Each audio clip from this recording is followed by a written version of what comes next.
वक्रतुंड महाकाय सूर्यकोटि समप्रभ निर्विघ्नं कुरु मे देव सर्वकार्येषु सर्वदा।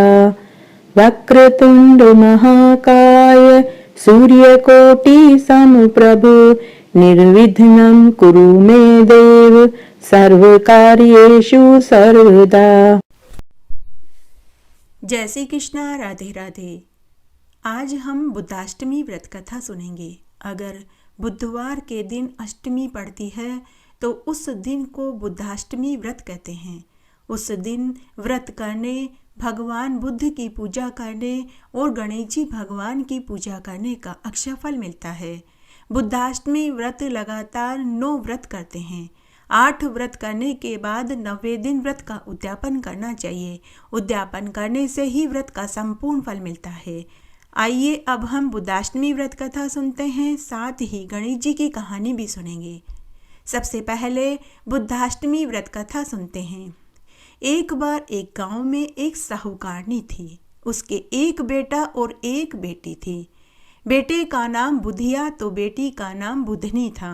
साहूकारनी के पास हाथ की आटे पीसने की चक्की थी तो वह गांव भर के लोगों का आटा पीसती थी तथा उनके आटे में से पाव भर आटा चोरी कर लेती थी।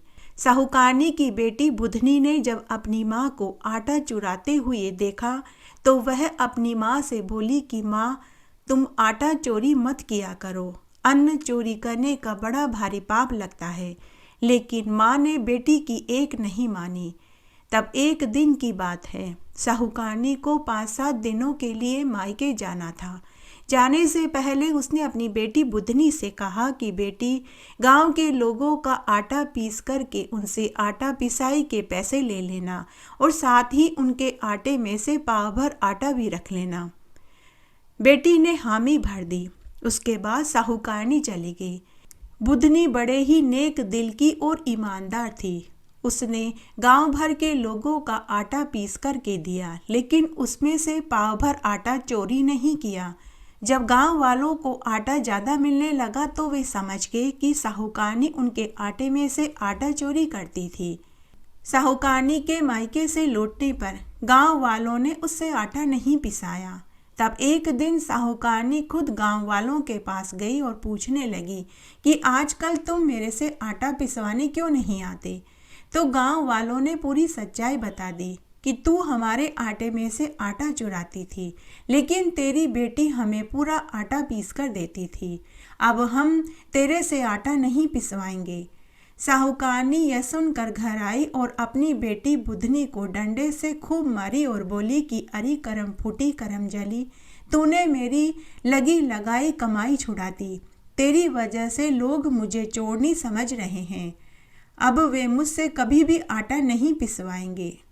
अरे बड़ी सत्यवादी राजा हरिश्चंद्र की औलाद बनी फिरती है। अगर मैं उनके आटे में से पाव भर आटा चुरा लेती थी तो क्या पाप करती थी। तुम्हारा ही तो पेट भरती थी। तूने मेरा रोजगार छुड़ा दिया। फिर साहूकारनी अपने बेटे बुधिया से बोली कि बेटा, अब तू अपनी बहन का काला मुंह कर दे। तू इसका जल्दी से जल्दी ब्याह करा दे, चाहे तो तू इसका ब्याह काले कुत्ते से ही करा दे। बेटा बोला, माँ, इतना जल्दी लड़का कहाँ से मिलेगा। तो भाई अपनी बहन के लिए वर ढूंढने निकल पड़ा। ऊपर बैकुंठ में बुद्ध भगवान ने सोचा कि यह बुधनी हर बुधवार को मेरा बुद्धाष्टमी का व्रत करती थी, मेरा पूजन करती थी। अगर आज मैंने इसका सत नहीं रखा तो कलयुग में मुझे कौन मानेगा। तो बुद्ध भगवान काले कुत्ते का वेश धारण करके साहूकारनी के घर के चबूतरे पर आकर बैठ गए। तो साहूकारनी ने उसी काले कुत्ते के तिलक करके नारियल और रुपए दे दिया। उधर पूरे गांव में सभी कहने लगे कि भगवान का ब्याह है। सभी मंदिरों में ब्राह्मण, क्षत्रिय, वैश्य, राजा भगवान के ब्याह की तैयारी में जुट गए।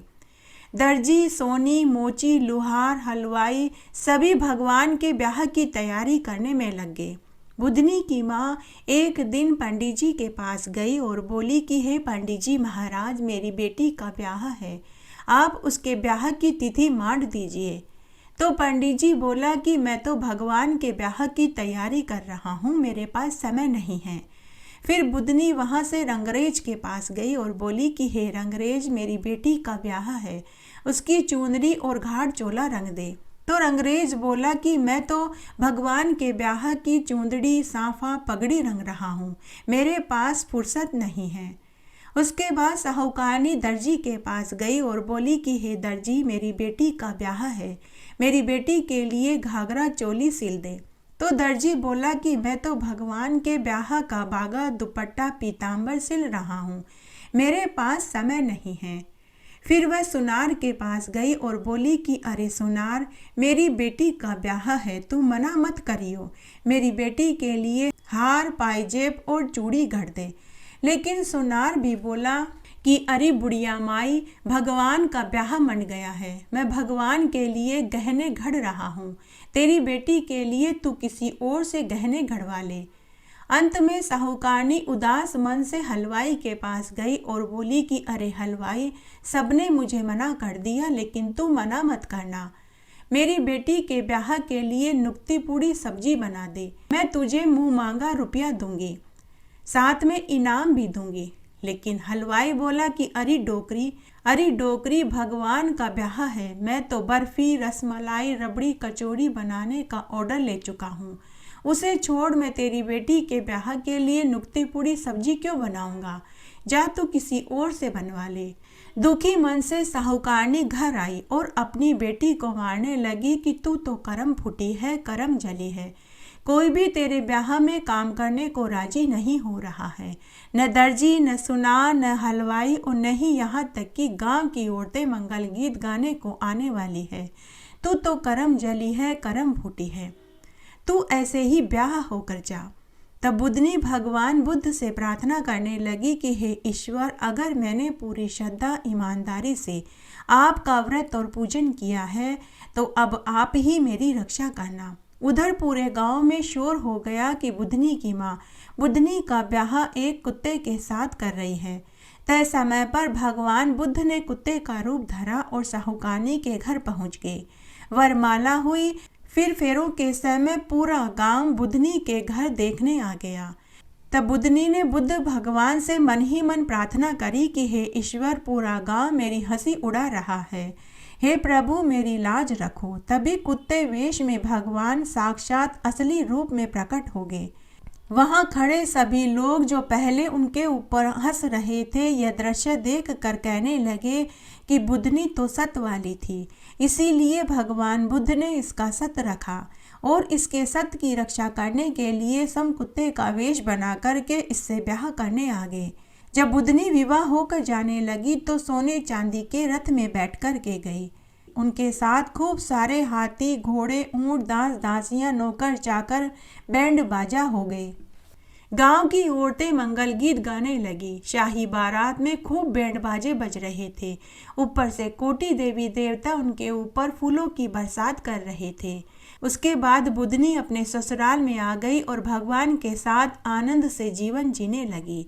तब एक दिन बुधनी की पड़ोसन आई और बोली कि अरे बहन, भगवान ने तुझे 6 कोठों की चाबी तो दे दी, लेकिन 7वें कोठे की चाबी नहीं दी। लगता है कि भगवान तुझ पर विश्वास नहीं करते। उनके पास इस 7वें कोठे में बहुत कीमती चीजें होंगी, इसीलिए उन्होंने तुझे 7वें कोठे की चाबी नहीं दी। पड़ोसन आग लगाने आई थी, आग लगा कर के चली गई। शाम को बुधनी नाराज होकर को भवन में जाकर बैठ गई। भगवान बुद्ध ने बुधनी से नाराजगी का कारण पूछा तो बुधनी बोली कि हे ईश्वर, आप मुझ पर भरोसा नहीं करते, इसीलिए आपने मुझे 7वें कोठे की चाबी नहीं दी। भगवान बोले कि अरे भगवान, 7वें कोठे की चाबी लेगी तो तुझे बहुत दुख होगा। लेकिन बुधनी नहीं मानी। तो भगवान बोले कि ठीक है, तुम 7वें कोठे की चाबी ले लो, लेकिन कल मेरे जाने के बाद ही 7वें कोठे को खोल कर के देखना। दूसरे दिन भगवान बुद्ध के बैकुंठ में जाने के बाद बुधनी ने 7वां कोठा खोल कर के देखा तो उसमें उसकी माँ कीड़ों के कुंड में पड़ी छटपटा रही थी। अपनी माँ की ऐसी हालत देखकर बुधनी बहुत रोई। शाम को भगवान से पूछने लगी कि हे ईश्वर, मेरी माँ की ऐसी हालत क्यों हो रही है। भगवान बोले कि तुम्हारी माँ अपने कर्मों का फल भोग रही है। उसने पूरी उम्र अन्न की चोरी करी, उसे उसी का दंड भोगना पड़ रहा है। तो बुधनी बोली कि हे ईश्वर, आपके होते हुए मेरी माँ ऐसा दुख क्यों भोगे, आप इससे छूटने का कोई उपाय बताइए। तो भगवान बोले कि अगर तेरी भाभी बुद्धाष्टमी का व्रत करे, लगातार 9 व्रत करे और 9वें व्रत में बुद्धाष्टमी व्रत का उद्यापन करे और अपने व्रत का फल तेरी माँ को सौंप दे, तो तेरी माँ का उद्धार हो जाएगा, उसे भी सद्गति मिल जाएगी और उसे भी बैकुंठ का वासा मिल जाएगा। इतना सुनने के बाद बुधनी मन ही मन सोचने लगी कि मुझे मेरे भैया भाभी पसंद नहीं करते। अगर मैं अपने मायके गई तो वो मुझे घर से धक्के देकर निकाल देंगे। तो उसने एक योजना बनाई। उसने एक लुहारी का वेश बनाया और अपने गांव में अपने मायके के घर पहुंच गई। वहां जाने पर उसे पता चला कि उसकी भाभी के बच्चा होने वाला है।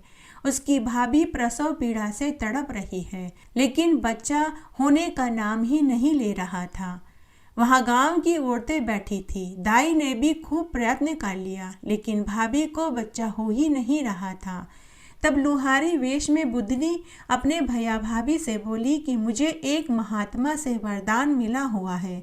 अगर मैं एक निसंतान दंपति के भी हाथ लगा दूं तो उसे भी पुत्र हो जाएगा। अगर मैं आपके हाथ लगा दूंगी तो आपको सफलतापूर्वक प्रसव हो जाएगा। तब गांव की सभी औरतें, दाई, बुधनी के भैया भाभी बोले कि अगर ऐसा हो जाए तो हम तेरी झोली धन से भर देंगे।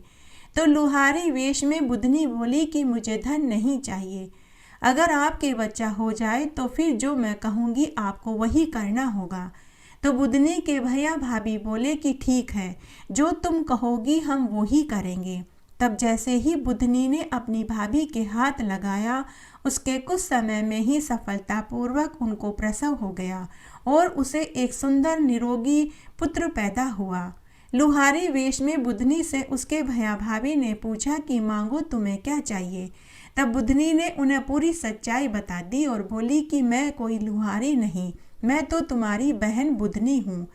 हमारी माँ कीड़ों के कुंड में पड़ी है, उसे अभी तक सद्गति नहीं मिली है।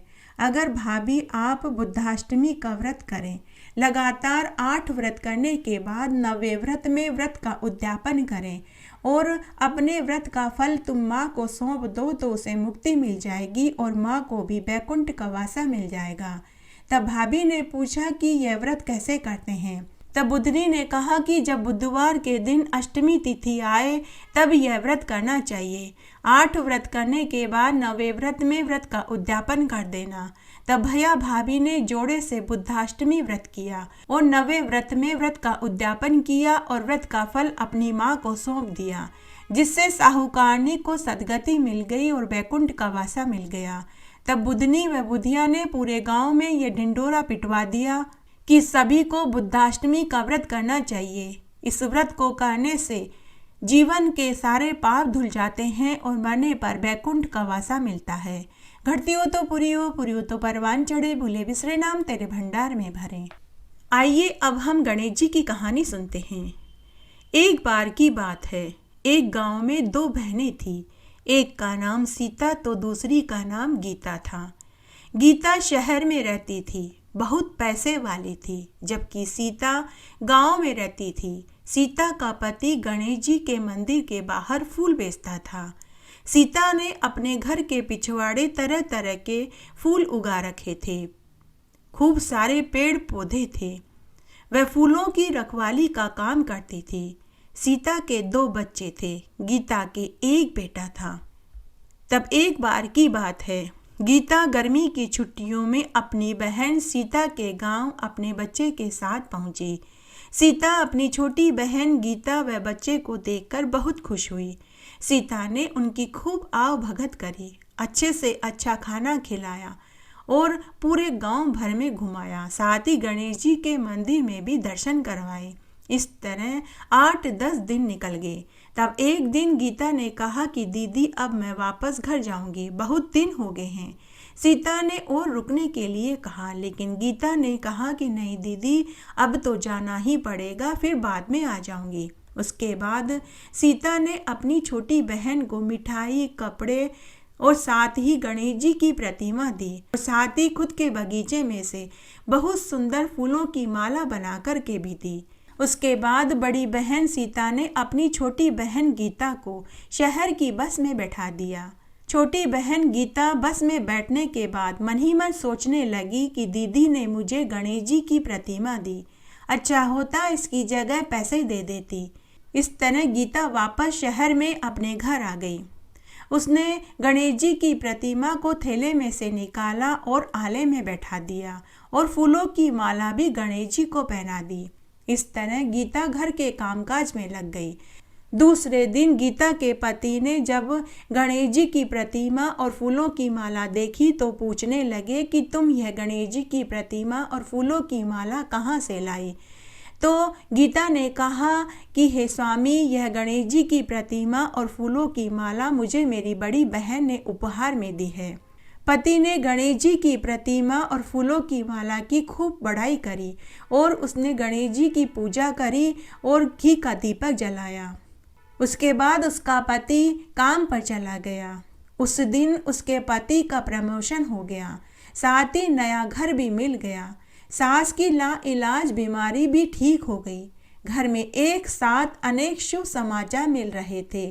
तब एक दिन गीता सुबह सुबह भगवान के आले की साफ सफाई कर रही थी तो उसने अपनी बहन के द्वारा दी गई गणेश जी की प्रतिमा व फूलों की माला को ध्यान से देखा तो वह समझ गई कि जिस दिन से भगवान गणेश जी की प्रतिमा घर में आई है उसी दिन से उसके घर में खुशियां आई हैं। उसने यह बात अपने पति और सास को बताई तो उसके पति और सास ने भी हामी भरी। उस दिन गीता को एहसास हो गया कि उसकी बड़ी बहन ने रुपया न देकर बहुत अच्छा किया, क्योंकि रुपया तो कब के ख़त्म हो जाते, लेकिन जो न खत्म होने वाला उपहार गणेश जी की प्रतिमा थी वह तो अनमोल उपहार थी। उस दिन से गीता व उसके पति हर बुधवार का व्रत करने लगे और गणेश जी का पूजन करने लगे। उनको गणेश जी का व्रत धार गया। गीता जब दोबारा अपनी बड़ी बहन से मिलने गांव में गई तो खूब सारा उपहार और मिठाइयाँ लेकर के गई। अपनी बड़ी बहन को गणेश जी की अनमोल प्रतिमा के लिए धन्यवाद भी दिया। इसलिए कभी भी किसी के दिए गए उपहार को छोटा नहीं समझना चाहिए, चाहे वह पेन हो या किताब हो। हमें खुद की हैसियत नहीं, सामने वाले का मान देखना चाहिए। हे गणेश जी भगवान, जैसे आप गीता के ऊपर टूटे वैसे सबके ऊपर टूटना, कहानी कहने वाले के ऊपर, सुनने वाले के ऊपर और हुक्कारा भरने वाले के ऊपर। इस तरह आज हमने बुद्धाष्टमी व्रत कथा सुनी, साथ ही गणेश जी की कहानी सुनी। आशा करती हूँ यह आपको जरूर पसंद आएगी। मेरे साथ बने रहने के लिए आपका धन्यवाद। आगे आने वाली कथा कहानी के लिए भी आप इसी तरह मेरे साथ बने रहें। धन्यवाद।